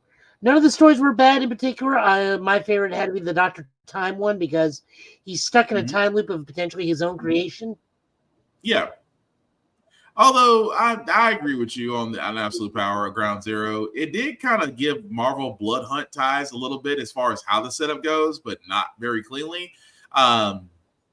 It did kind of have a moment of Waller was trying to literally cover every base as far as how she's setting up to take down the metahumans. But the Brainiac Queen, that was a nice touch as far as raising her up as her daughter. So now you have a living bioweapon. So overall, Ground Zero is a nice start to Absolute Power. I am going to need them to pick it up just a little bit. Yeah, well, I mean, the whole event eventually starts in July.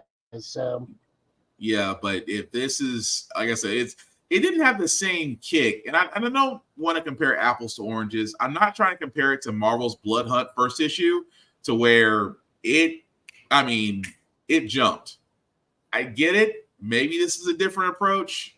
Like I said, I was kind of wanting a little bit more since basically this is Waller we're talking about. But that's just me. We already saw what she's like on her spare time, so true. I mean, you'll be sitting there. I mean, she does be doing dances, and that dance will never leave my head. But you're right. And also, we could be worse. It could be Night Terrors all over again. And there it is.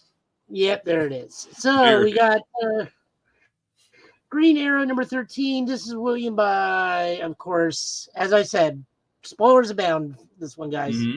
Sorry. Writer Josh Williamson, art by Monkey Nulipon, and colors by Romalo Fernando Jr. And pretty much just Ollie gets everything he wants from the last issue.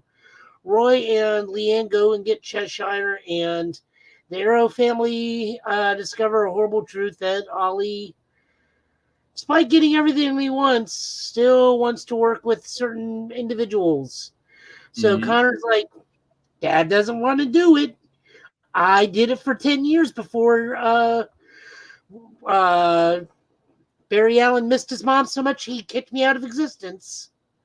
Damn. So I guess I'll go back to being Green Arrow, which Connor was my Green Arrow. So, there's that. Yeah. So hooray for Connor being the Green Arrow again. And why does Wally have to be such a what's the best way of putting this?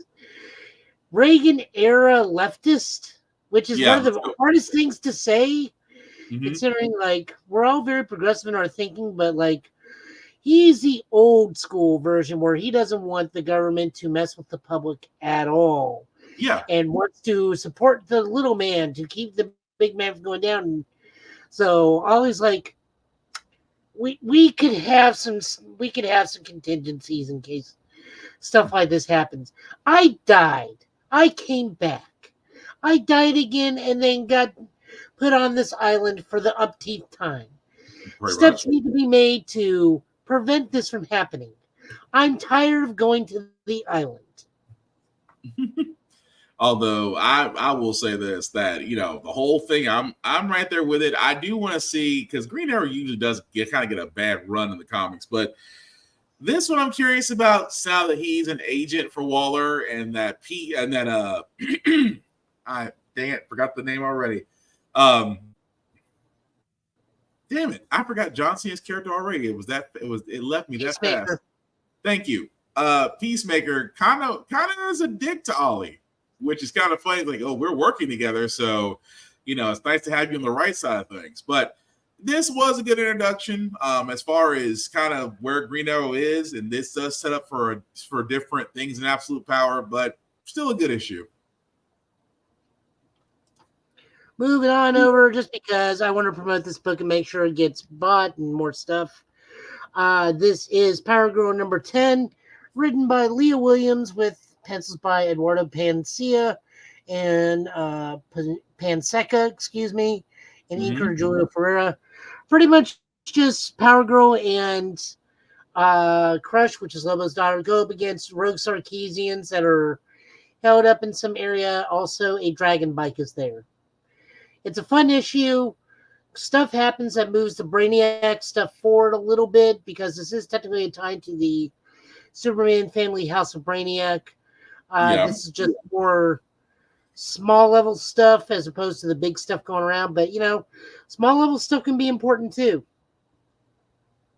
I will say this, just because after reading this, I know I'm probably not going to be the target demographic for this, but still want to heavily promote this because I still want to see more stories out there like this because, again, like I said, Power Girl may be for some, may not be for me, but I still want to see more stories like this get put out there. So still would highly recommend people read this or share this because, again, we want more DC stories like this out there. The only way they're going to get out there is that we, put them out there for the world to see. So I will say that. I just couldn't get past the whole flaming dragon motorcycle. Also, Lobo's dog. Yeah. Which he abandoned, which Lobo's kind of a dick for that. Moving on over, we have back to Marvel, where we have X-Men Blood Hunt number 1 one-shot tie-in, Magic. I can just, if you know who I am from listening to this podcast, I'm very biased about certain characters. We already know that this is probably Joe's book of the week. But does it deserve this? More than likely, yes. This is written by Ashley Allen with art by Jesus Alvarez and colors by Yen Nitro. So, in Russia, a Russian war chief has become a vampire and turned a small town into a vampire haven. 2 children escape and wander into Ilyana, who's just casually wandering the countryside of Russia. And gets captured and fights this dude. However, these vampires have also mistaken Ilyana for a small, helpless girl. God, are they wrong. God help these poor people. I kind of wish this was rated more mature and had the bag stuff because it's Ilyana. Fair. This woman even says it in the book. It's like, I was raised in hell, basically. What are you guys going to do to me? That's a fair point. She is basically Austin Powers' dad from Goldfinger. None of you have a name badge. All of you just lay down. You stand no chance. Pretty much.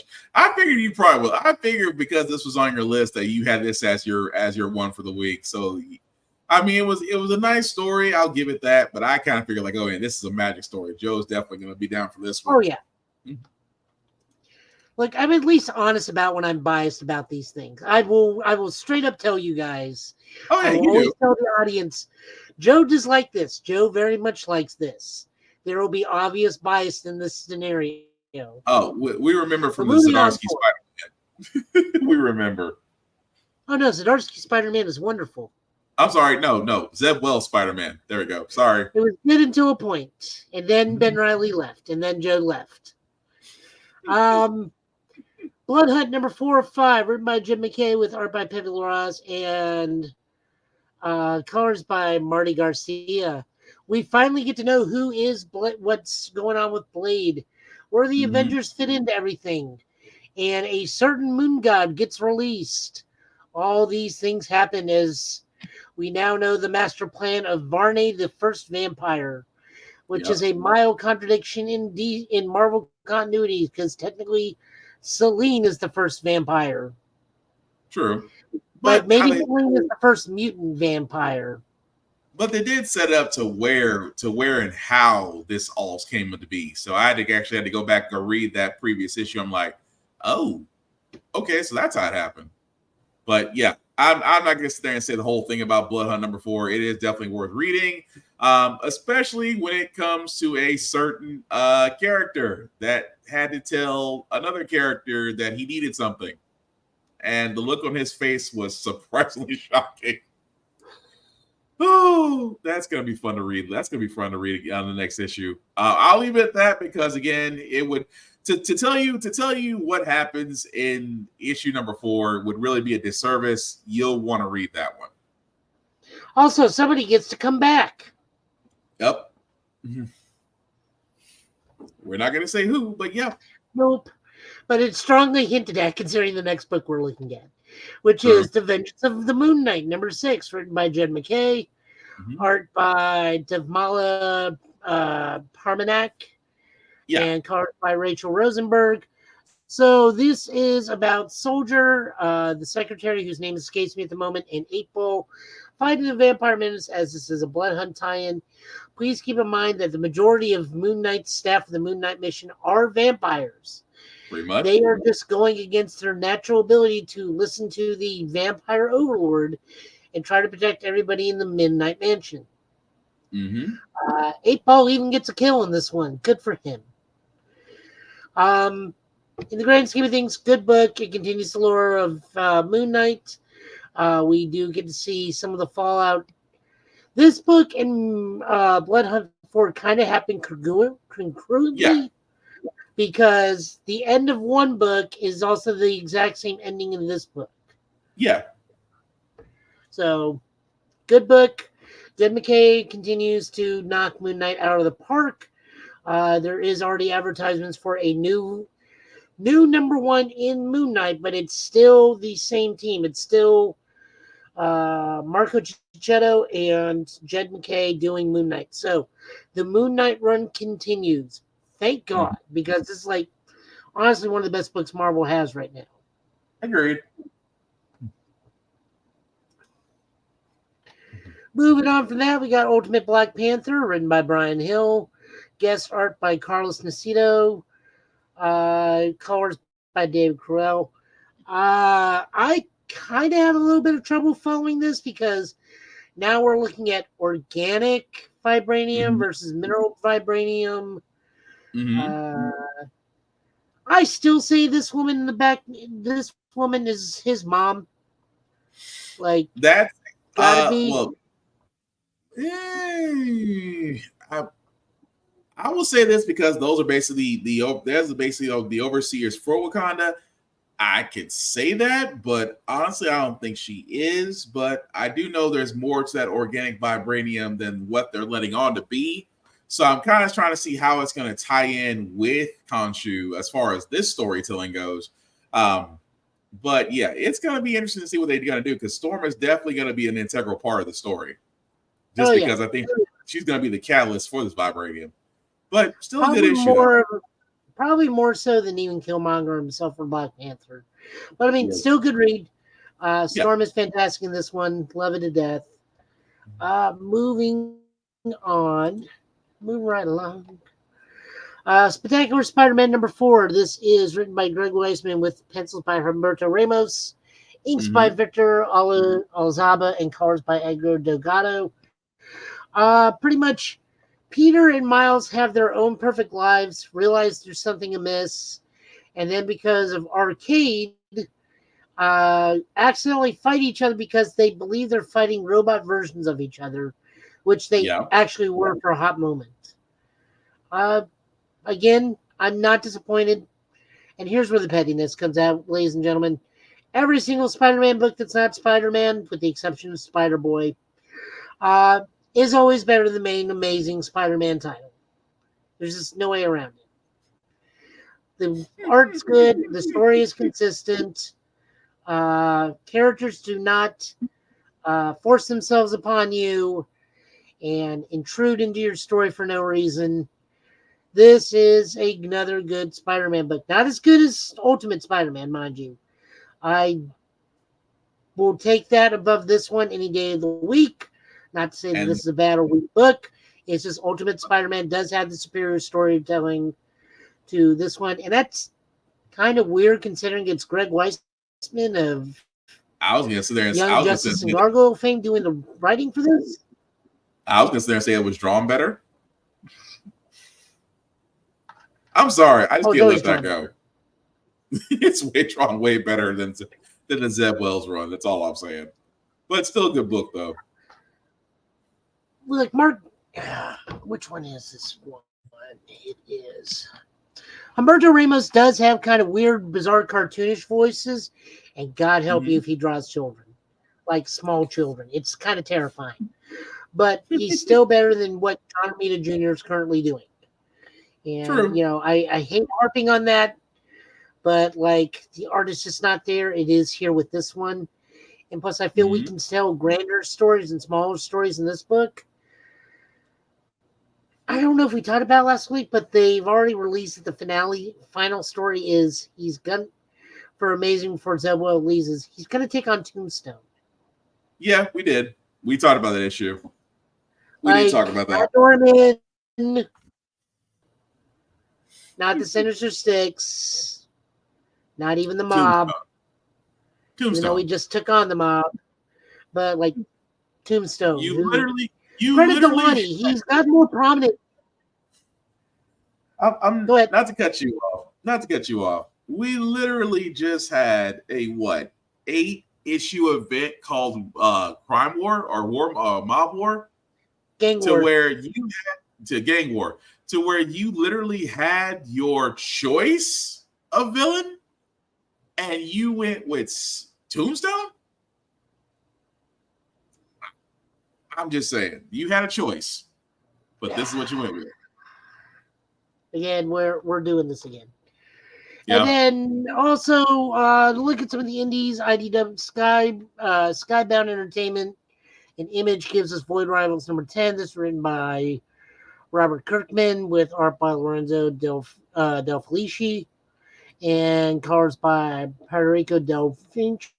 Now, I did go back and read them, so I do know their names finally. The gentleman is called Doark. She is called Solaris. We are still with Springer. We learned some interesting things about these two, that these two people are in fact the same, but they are organic energon beings. Meaning they can take on energon into their body the same way the Transformers do, but they are natural organic beings as opposed to the Cybertronians themselves. So that's interesting and leads me to believe that these guys are either going to be not action masters, power masters, or headmasters way down the road as this goes on. But like Springer does talk to him, it's like your stuff is really familiar in configuration and whatnot. So like we need to figure out also there's a mystery of who Zetra Trion is. Right. For those unaware, this is a new character, possibly a retcon version of one of the primes. Zeta Prime, who went by Zeta Trion at one point, but now she is considered a female transformer of unknown origin, known as Zetra Trion. So if they're trying to update the lore a little bit, let them. Female transformers are few and far between, and we do need more because that means more toys can be made and a broader audience can be brought into the thing, which that's always good. Little girls don't always need ponies. Sometimes they need ponies that turn into giant robots. I'm going to have to remember that for Zuri. But go ahead. I'm going to have to remember that one. We also did a really cool fight with Springer, but it's Springer. I mean, it's always going to be a good time with Springer. Unless it's the super fun time pals of Sandstorm and Octone, but that's a whole different thing. True. But good book. I like that we're getting updated lore. I like that we're getting expanded lore. This is getting a little bit more fun to read because it's not like completely enemy mine where it's, oh, you're trapped behind enemy lines. We're not that different. And I was like, oh, you guys are something completely different, and you stumbled upon something real big. Fair enough. But so still, I dug it. It was good. Supposedly, also, no one came out at this week, but I cannot find a copy. Interesting. Well, we can definitely cover that when it comes That's back it for up. me on comics. Gotcha. Well, thank you, Joe, for that. So as we wrap this up, guys, we do want to thank you all for who like to watch, who let people know this is live, who watched on every share that we've done. We certainly appreciate that. But before we do get out of here, Tafari, you will let people know what you're doing, sir? Yeah, I do editing on the Blurred's Eye View channel. So Monday, Wednesday, Friday, I post new clips from interviews that we do and all the cool people we get to talk to. So be on the lookout for that. I also do skits on my own page. I am currently doing it's kind of my own take. Have you ever seen those old goofy how-to videos that Disney used to do? But it's if you wanted to go to an anime convention. After that, you 20v1 people in balloon popping kids are getting on my damn nerves, so y'all are next. Nice. Joe, you want the folks know what you're up to, sir? Besides sleep? Well, I just finished watching Ultraman Rise. Good movie. Very heartwarming, I think. Very colorful. Single parents and new parents would definitely get a kick out of this. Nice. In terms of Ultraman fandom, they do a pretty good job. I definitely dig it. Other than that, I'm just around right now. I mean, the concert is picking back up. API is still going strong. I'll be with them for that. Other than that, I'll try and stream when I can. It's just work, and doesn't leave me a lot of time to do things. Tafari and I will be looking at Ultraman Arc like in 2 or 3 weeks when the first episode drops, and Tafari gets his first look of something from Japan that's tokusatsu that's not directly Mighty Morphin Power Rangers. That's all. I'm holding off on the movie just so I can be surprised. Oh yeah. I don't know if you're old enough to know what Big Bad Beetleborgs, VR Troopers, or Mystic Knights of Tirnanog is. I've heard the references, never seen the source material. Okay, well, there is no source material for half of that. So I know there's if you ever watched DBZ Abridged, there's a joke in there where it's like Vegeta's talking to Gohan about the Ginyu Force. He's like, you ever seen Power Rangers? No. Transformers? No. What was another one he used? Like Teen Titans? No. Big Bad Beetleborgs from Outer Space? I know that one. God damn it. Right. I know the bit you're talking about. That's the whole Mystic Knights of Tirnanog had no origin point, but VR Troopers was made out of almost 5 different shows. I was gonna say also no second season, but it might have been Tattooed Teenagers from Outer Space. Might have been the Oh no, I know what you're talking about. That's Tattooed Teenage Alien Fighters of Beverly Hills. Yes. It's sad that it still somehow rings in our heads. It's still And occupied. let's not forget one of the Lawrence Brothers shows, Superhuman Samurai Cyber Squad. I'll still watch that. Which actually is getting a mild resurgence because of all the Gridman stuff. Oh, wow. Because there's a new Gridman movie coming out in Japan. Oh, so that would explain. Okay, so that could lead to something. But I mean, The last animated series was called Gridman SSSS for Superhuman Samurai Cyber Squad. That's not bad though. But no, but other than that, I'll be at Rick's every other week. You can find me there, buying my books. Playing Monster Hunter right now. I'm about to try Assassin's Creed Black Flag for the first time. I hope to God the sailing's easier than it is in Valhalla, because that's immediately what turned me off from Valhalla. Way easier. Apparently people were not expecting to love sailing as much as they did, but Black Flag. Yeah. Some people say Black Flag was the last really good, fully fleshed out Assassin's Creed game. Yeah, and the sailing in Black Flag is way easier. Yeah, you're gonna like it. Okay, that's great, because that's immediately what turned me off from Valhalla. I literally cannot get anywhere. Even Odyssey had easier sailing than Valhalla. Yeah, Black Flag, just for the sailing. I mean, for the sailing and also the songs alone will have you just.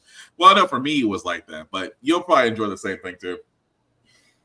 Or I could turn the background music off and just let my Spotify go, just like I do when I play Monster Hunter. Up to you. I mean, I like the songs though, but then again, that's just me. But all right, I guess I'm up. So before I start with myself, guys, I do want to say shout out to BlurStation.com. I cannot stress this enough because, again, this is our Netflix. This is our Hulu. This is our Amazon Prime. This is what we keep talking about, guys, to where we can find original content for us, by people of color, by blurs. This is where you can actually find it. Again, for Blur Station, guys, if you do want to join it, please hit the Join Now button. Please go to the Blurred's Eye View Affinity membership. You can select either myself, Black Spartan, or Tafari at Tafari TV. Either one is fine. We would appreciate it all the same.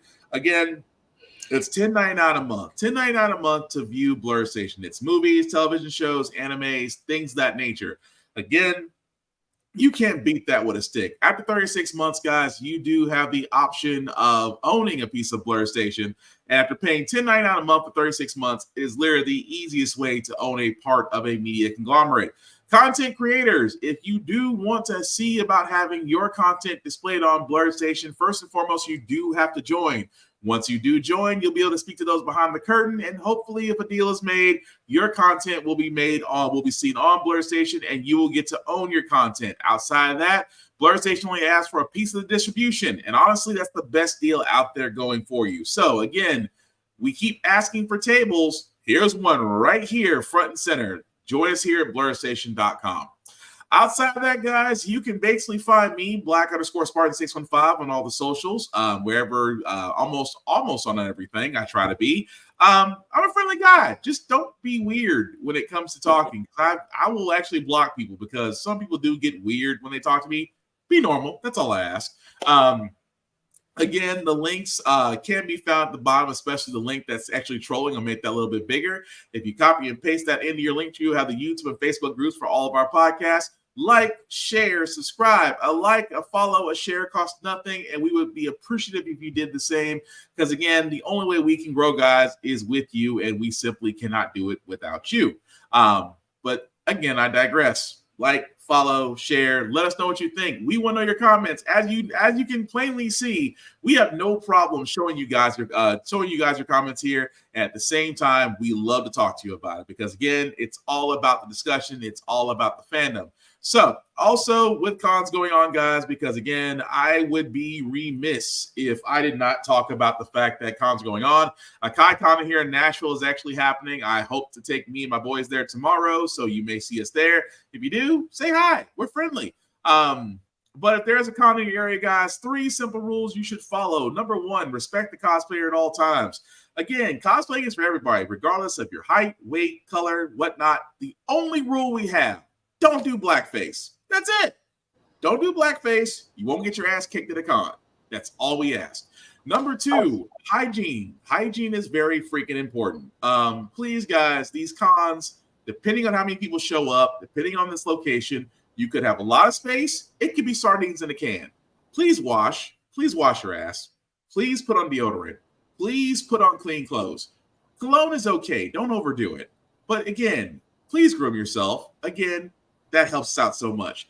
Number 3 is the same rule that I have for myself as well as everybody else, whether you're at a con or in real life, because the world is cold right now.